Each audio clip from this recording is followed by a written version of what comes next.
There was a time when your technical ability, just your core competency, was enough. Today, it's a minimum requirement. Going forward, you've got to find creative ways to balance high tech with high touch.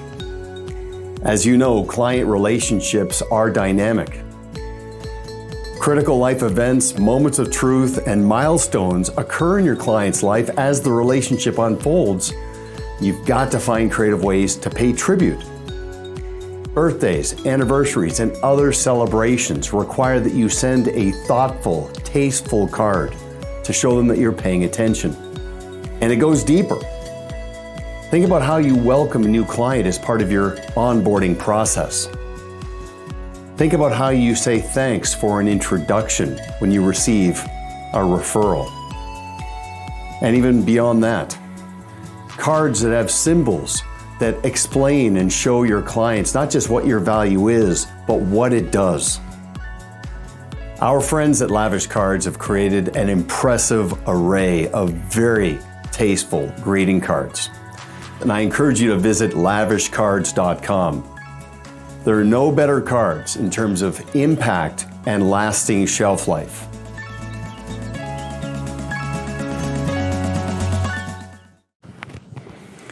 Okay, so next up, my good friend, Steve Phillips at Advisor Protocol. I've known Steve for a long time. We've traveled extensively, shared many great personal and professional interactions.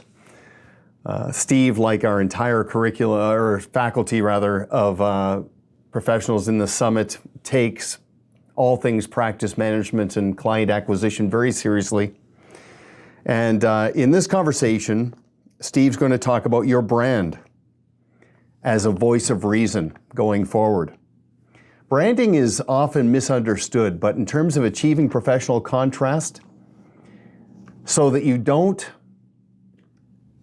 seem like everybody else in your field, like you really do stand out and differentiate. In fact, it's not even about not looking like everybody else, it's looking like nobody else. And that is engineered by design. So just looking at this introduction, with the uncertainty we have seen in 2020, and that of course continuing into Q4, it's more important than ever that your clients understand and appreciate your value and look to you as that voice of reason. Your messaging and branding strategy are key factors in this. So in this fast-paced presentation, Steve, who is the CEO of Advisor Protocol, will walk you through a proven process that should be the cornerstone to that branding strategy. And if you do one thing this year as you approach 2021, it's to really assess how you are perceived and how are you described, fueled by your branding strategy. So with that, let me hand it over to Steve Phillips at Advisor Protocol.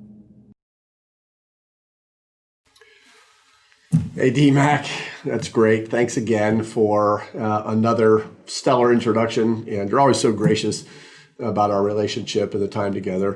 And you know, we did this in May. I was thinking then about all the time that we'd had together, and I think I made a comment about it. And then since then, you know, with everything that's gone on in the country, and we've not been able to do masterminds and all of that, I've been thinking about all the time that we've been out on the road together and all the masterminds and all the meetings, and how much I have learned from being around you and the Pareto team and so forth. So I can't wait for all this to be behind us and get back out on the road again. It'll just be fantastic. And because you never know when a great bottle of wine or something like that's going to pop up as well. So good to be a part of it. All of us at Advisor Protocol and indeed USA Financial, as part of the team and as clients, are just thrilled to have the collaboration with Pareto. So thanks again for having me as a part of the summit. Part 2. I love the idea. I love the content. I love the theme of where we're going with this one. The whole idea of foresight from 2020 that's going to get us down the road into 2021.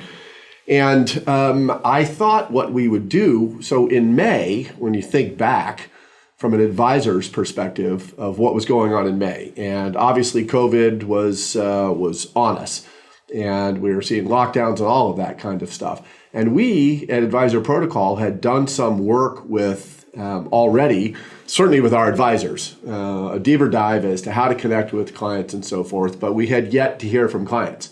So now as we get together here in September, it's amazing what we have learned. And to say the title, Your Brand as the Voice of Reason in 2021 is not overstated at all. Not only that, we know from experience now and from conversations that you are at an amazingly high moment of referability as all of this is going on. And indeed, I think that the mindset of your clients is going to change as we get forward. So let's talk about the brand as the voice of reason as we get into next year. And some of this, if you were with us in May on the summit when I had the privilege of presenting, there will be a couple of themes that are familiar. I'll reference those, but really what I want to do now is talk about what are clients saying about this and how are those moments of referability happening, and that's what we'll do. First, I want to kind of set the table in a different way, and I want to share with you a couple of things that I sort of came across by accident in the last couple of months, and then we started to, again, have these communications with clients. The idea of voice of reason, we know, and for the 10 years that I've been a part of Pareto, that the voice of reason and your brand and your process in the good times have worked really well. Well, now that things have gotten crazy, it is really valuable. So probably a lot of you saw that Financial Advisor HQ did an article, and I want to say it was early August, and it talked about, the title was, close to half of financial advisors are worried about client defections in 2020.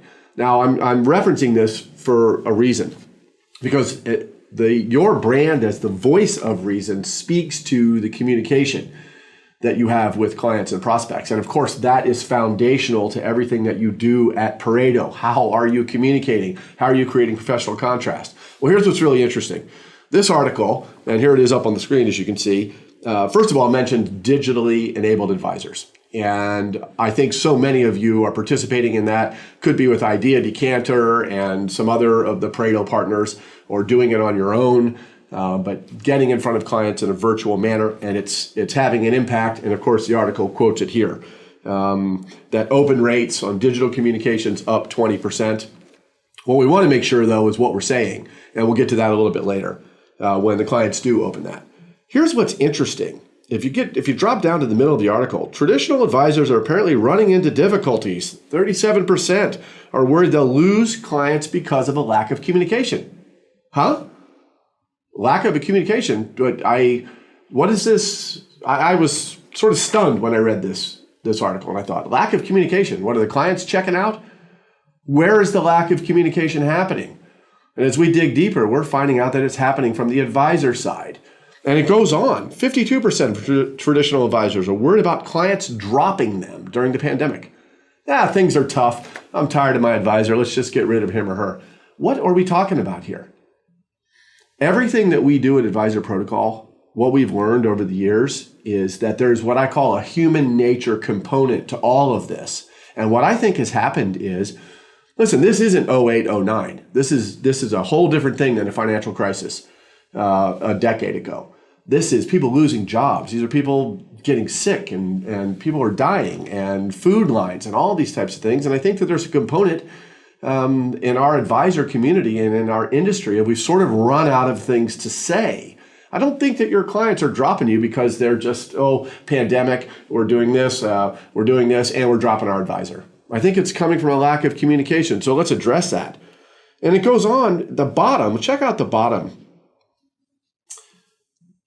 Over a third of the respondents are finding it hard to maintain regular contact. I think that speaks to my earlier point of what is it you're talking about? And I love the final line. This is Pareto. This is professional contrast. Standing out from the competition is a concern for advisors today. Let's talk about that. Let's talk about your brand and your process and the voice of reason. Now, what's really interesting is, this is an article that was written during the pandemic, and advisors are concerned about clients leaving and so forth. Well, wait a minute. I went back to 2013 and found a Riskalyze article, a Riskalyze study. And the title of that was 5 Reasons That Clients Fire Their Advisors and What You Can Do About It. And this was in the good to, this is 2013. The S&P 500 in 2013 finished up 28%, I think was the number. And yet, we're not here to talk about these reasons specifically, but it certainly illustrates an opportunity gap, doesn't it? 70, is that the number? 72% of clients said they fired their advisor because they failed to communicate with them at all. Listen, it's not just pandemic time on this article. This is back to good times. And I think it drives home my point. If we're running out of things to say, we're running out of things to communicate, even in the good times. Listen, a birthday only happens once a year. You might have a strategy and tactical meeting, and maybe there's another reason to get with your clients a time or two in addition to that throughout the year. I think what's happening is running out of things to say. There isn't a process. There isn't an expected communication from clients. And so this is the other thing. When there is a process, the professional contrast is evident and clients jump all over it. Now, this is the picture that I want to paint. And so many of you are engaged with a business consultant a business advisor at Pareto Systems. If you're not, you need to be.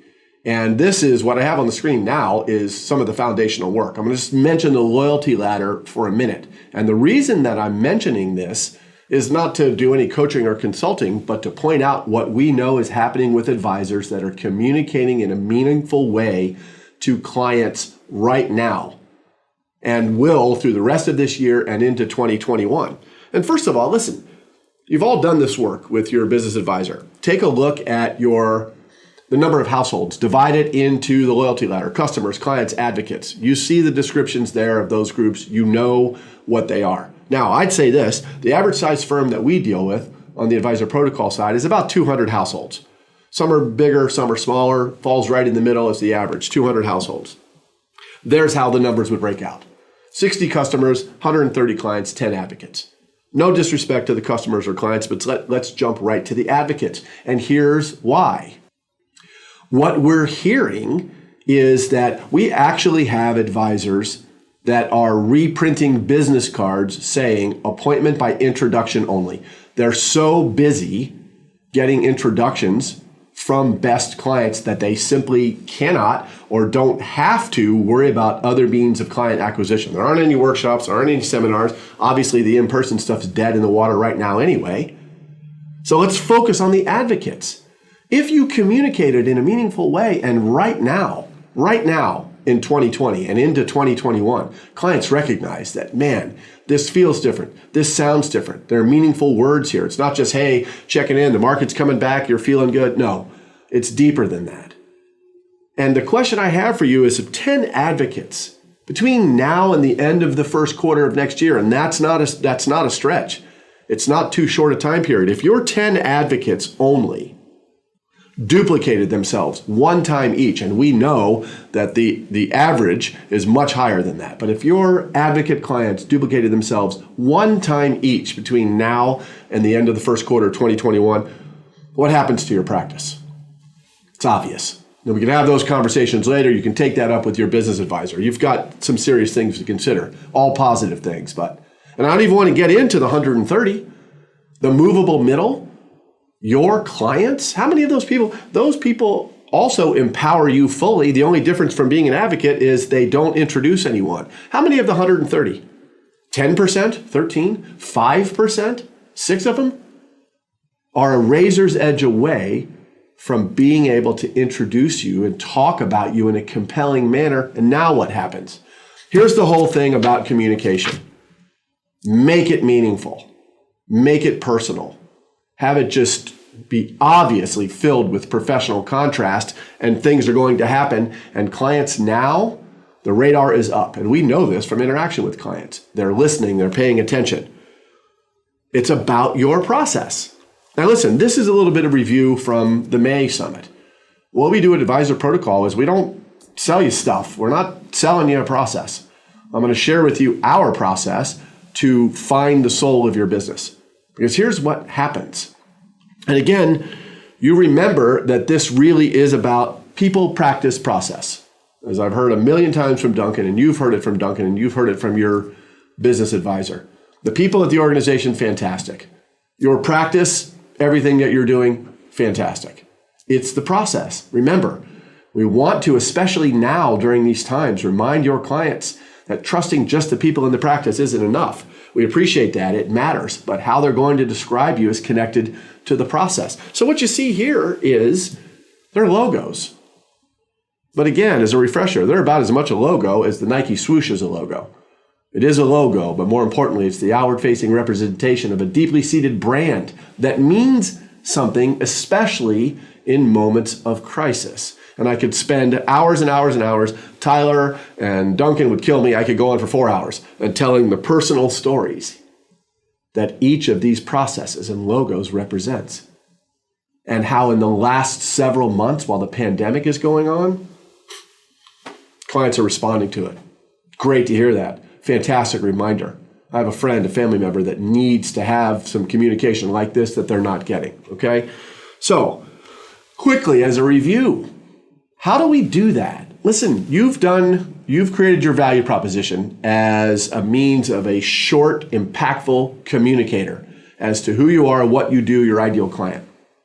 Organizationally, we're not going to do that. That's been done on the advisor level. I want to build what I call a statement of intention. A statement of intention. You can jot this down. The word intention, outward facing. If I intend to do something, someone or something has to receive it. Clients recognize that is different. This is the first step that we take in advisor protocol to find the soul of your business and have you name your own process. 6 categories here. No rocket science. And there they are. And some of the work you've already done with your business advisor, okay? Your culture. How do your customers and indeed all of your teammates, everybody in the office, describe the culture? I don't want sentences or backgrounds, just words. Your ideal client, you've done the attitudinal qualities of your ideal client already with your business advisor. Let's put him in there. Your voice. How is it that you think you sound to others? And how do you know? What's the feeling people have after doing business with you? They've invested money. They've done insurance work with you, whatever. How do they feel? What's the impact, the intangible impact you have on those people? And then finally, what's your X factor? And when we send the form down, you and your team are going to send back words. That's all. Not sentences, not here's what we're going to do. My team is going to get on the phone with your team. It's our first call. And we're going to take all of these words. Let me back up. Why do we do this? Here's what we found out from clients. I'd say to people, hey, did you go in and see your advisor? And, oh, we sure did. How was the appointment? It's fantastic. Did they share with you the mission statement? They're like, yeah, they sure did. And again, I'm not disrespecting the mission statement or the value proposition you have. I love where it comes from. Let's talk about how it's received by the people that you want to have an impact on. And clients would say, yeah, the words are great. And one client would say, yeah, it's written on the wall. The words are written on the wall. I say, what does it mean to you? I say, well, if my advisor, if this is really how she conducts herself, that's going to roll right downhill to us, and it's going to be really amazing. And, well, for the time being, they're just nice words. Doesn't really have anything to do with us. I've heard that more than once. Not disrespecting the mission statement of the value proposition. What we have to understand is how are your clients and your prospects receiving the communication? So let's get from all of these words to one in each category that then forms your statement of intention. And you can read that to yourselves. Some of you have seen it before. Some of you have already done the work. It is client-facing. It needs to go on the website. It needs to be part of its presence in the office. And clients immediately recognize this is something that you intend to deliver. To whom do you intend to deliver? You've named your ideal client there. Our ideal client in this example is they're friendly people that value our expertise. What type of an environment do we intend to deliver it in? Authentic environment, strategic and balanced voice. The intended outcome? Help our clients feel empowered and providing clarity about their futures. How do we intend to do that? Through our proprietary process. And in this instance, it's called the Basecamp formula. Okay, so now what happens is we are going to build the piece, and this is the piece that actually, and all of you understand the shoot your trailer concept, the 7 pillars, the Venn diagram. Never, ever. The minute I learned this from Duncan and started to try to piece it together, and we shared it in appointments with advisors, and I sat in appointments with clients, I knew, even in the good times, it separates itself from other advisor to client communications. Now, pandemic time, everything going on, the end of 2020 into 2021. Listen, it's a simple brochure that's open. You've seen this from the May Summit, but a quick review of why it's working so powerfully right now. You're going to sit down with your client on the left-hand side, the 7 pillars, and you're going to say something like, listen, the way we came to the relationship is through wealth management. It's a big part of what we do, but it is only part of what we do. Simply a part of our process. And around the horn you'll go, talking about risk management and talking about, you're not doing tax returns in your office, but you recognize tax efficiencies and money's coming in and out of the portfolio. And so it goes through the whole 7 pillars. This is an imprint. And you know that word from working with your business advisor. This is overcoming a barrier to entry that I call the brain box, which says however you come to relationship with a client is how they will describe you forever. And if wealth management is how they came to relationship, they're not going to remember that you also do insurance and have a strategic partner on tax planning or estate planning and so forth until you remind them consistently, imprinting that you have a process, the very word process. And listen, right now, pandemic times, crazy times. So many things in my life are up for grabs. The process gives me a sense of peace and calm about the future, sense of anticipation. I don't have to worry about this thing. So that's where it starts. And of course, the 7 pillars as it goes around, pointing right to the middle, to your proprietary process. On the right-hand side, this is it. This is it. I think not only are advisors running out of things to say, but when they do make an attempt, they're not saying enough things that matter. And the Venn diagram is the Holy Grail. I said it. It's on camera. That's what I said. It's the Holy Grail. And I mean it. Get on with your 10 best clients and remind them that your foundational approach is 2 things. What matters most to them. Listen, you guys all know, there it is in the box, family, occupation, recreation. Ask, hey, how the succession plan's going? What's on with the legacy and stuff? What about occupation? Listen, I know you had planned on retiring and maybe you've gotten forced out of your job, quicker than you thought, or you're being asked to work longer, or how the work optional lifestyle no longer seems plausible. I think I want to have that conversation. What matters most? The bucket list, the recreational bucket list? Yeah, good luck with that. Man, we have no idea. This is a meaningful conversation. We never lose sight of what matters to our clients, especially now. More importantly, and this is the whole reason I wanted to be part of this summit, what we can control. Here's the thing about, in the client conversations that I've been a part of, here's what's going on through 2020. The underlying factor and fear is that Corona, for all of us, is something out of our control. Here's what the truth is, though. At some point, Corona, and 2020 is going to be in the rearview mirror. It will be. It'll be in the rearview mirror, and clients will still say, I'm a little freaked out about things that I can't control. So for you to make a phone call to your 10 best as a reminder that we have a proprietary process, takes all the pieces of your financial puzzle. And then listen, we focus on what matters and what we can control. And while we can't control Corona, we're still standing by you. And the things we can control is that our philosophy around all things financial, wealth management, risk management, a panoramic approach, that never wavers, and it hasn't wavered, not even through this. Our planning strategy, my gosh, your life is doing a little bit of this, isn't it?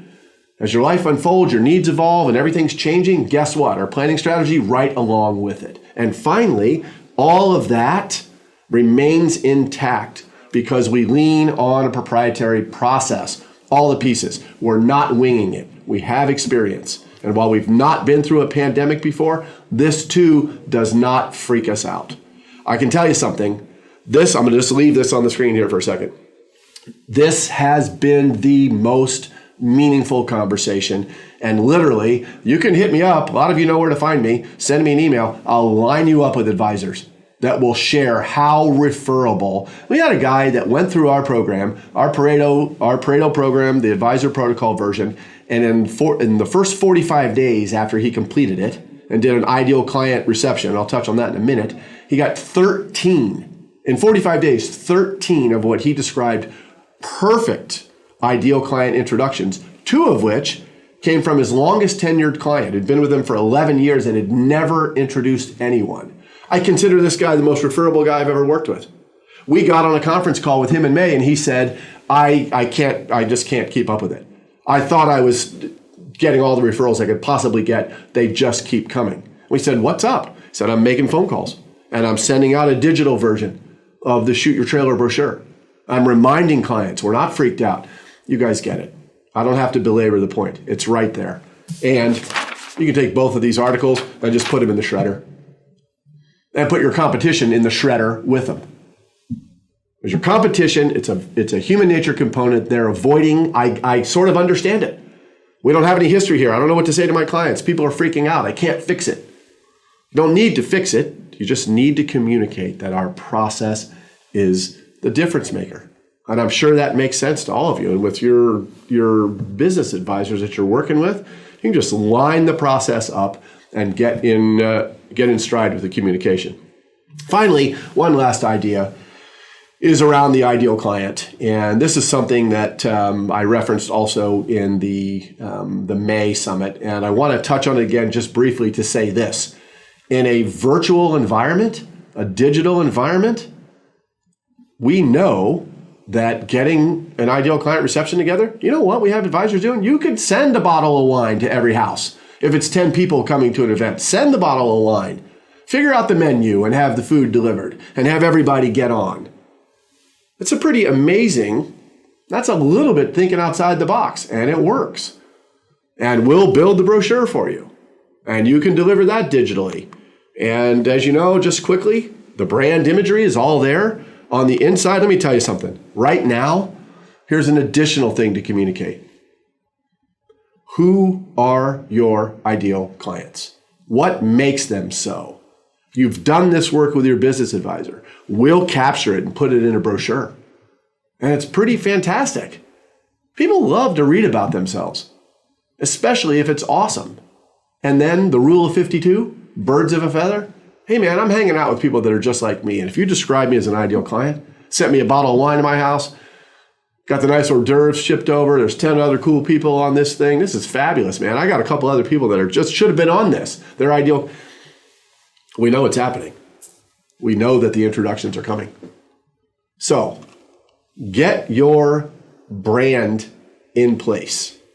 We'll bring it to life in the Shoot Your Trailer brochure and the Ideal Client brochure. And talk to you, script it out. We'll talk to you about how to put that event together, okay? Digital times, moments of crisis. Duncan knows this, that I grew up, my mom said to me for as long as I can remember, and the last thing she said to me before she died was, in moments of crisis, people revert to type. Your clients are waiting for you to stand super tall. It's a great opportunity.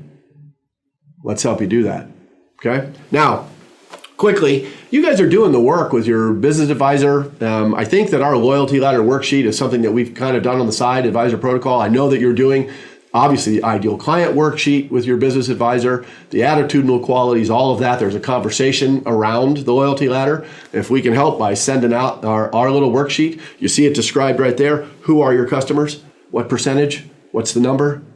Is there any opportunity to move any of them? Then down to clients. How many? What's the percentage? How much revenue do they represent? Who are the movable middle? How do we locate them? Advocates. It's a great little worksheet, and it'll blend right into the work that you're doing with your business advisor. So if we can get that over to you, Tyler, Duncan, the rest of the crew, let me know. We're happy to send it out, okay? And again, this is what I think. Thank you so much. First of all, Duncan, everybody at Pareto, thanks for having me again as a part of this. It is such a privilege to be part of the ongoing summit series. And for all of you that have participated here, your brand is your voice of reason. It is your differentiator. It is your professional contrast, okay? So make it happen. If we can help, find us. Love to jump in. Until we talk next time, be well, stay grateful. Okay. Thanks, Steve. Really solid, as expected.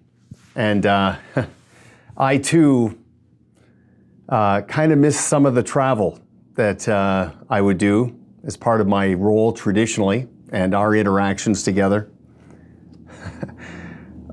This is the longest I've gone without being on an airplane in 25 years. I was joking with my wife the other day. I said, I've just about run out of hotel shampoo and shower gel. I got to get back on the road. But, Steve, you reminded me of Randy Schwantz, who would say, in order for you to get hired, somebody's got to get fired. And that is, of course, activated by professional contrast. If you've ever sold a home, undoubtedly the real estate agent talked about the importance of staging that home. You can have a fundamentally sound home in terms of the way it's built and its location, but staging has been proven to not only accelerate the speed in which the home gets bought, but also the price, even though it doesn't really impact its fundamental value. It's just how it's perceived. It's like going to a great restaurant and the food is excellent, but the service was another level as part of that experience. Branding is so incredibly misunderstood, especially in the fee-for-service space. I mean, you think for a living. You're not transacting in physical, tangible things. You are promoting the promise of the future. But think about branding, because ultimately what it creates is trust. Trust is the probability of a successful outcome. So I'll give you a little analogy. So you've got to buy some markers, okay? So you walk into a store and you find where the markers are displayed and you've got a choice. You can buy 3 Sharpie markers for $5. Or you can buy 5 no-name markers for $4. Which do most people tend to go with? It's the Sharpies, right? They're bought, not sold, because of the trust. We know that they're going to perform. The fear of loss aversion is such a powerful force. I play golf. I'm not great. I'm not terrible. I'm okay. But I've read that more people tend to make par putts than they do birdie putts, even though the putt could be identical, because of the way we're wired.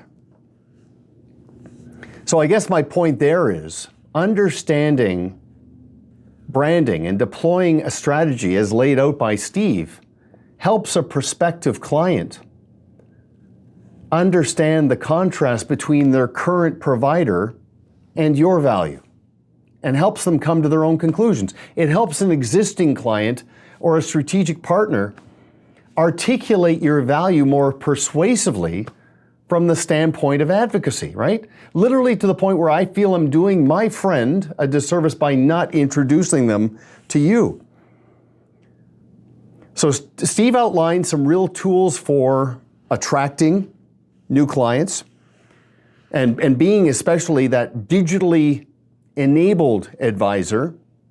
And you're going to hear more about that, of course, through Ted Duncan.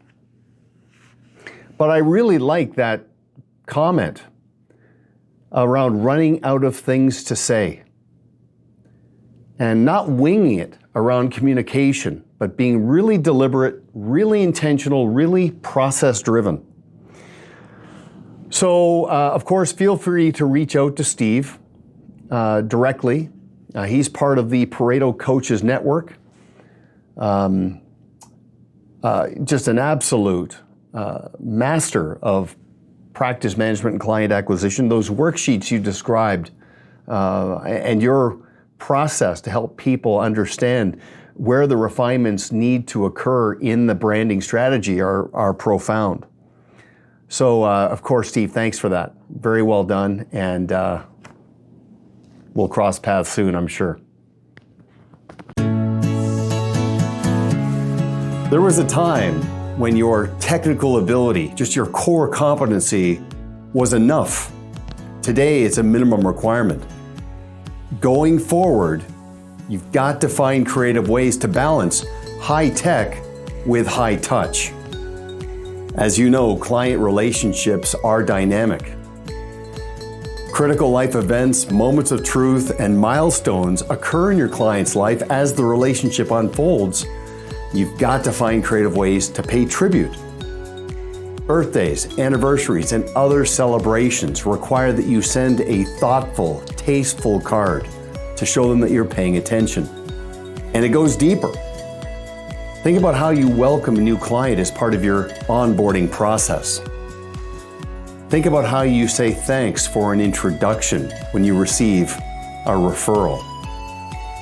And even beyond that, cards that have symbols that explain and show your clients not just what your value is, but what it does.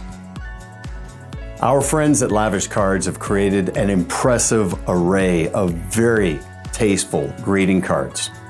And I encourage you to visit lavishcards.com. There are no better cards in terms of impact and lasting shelf life.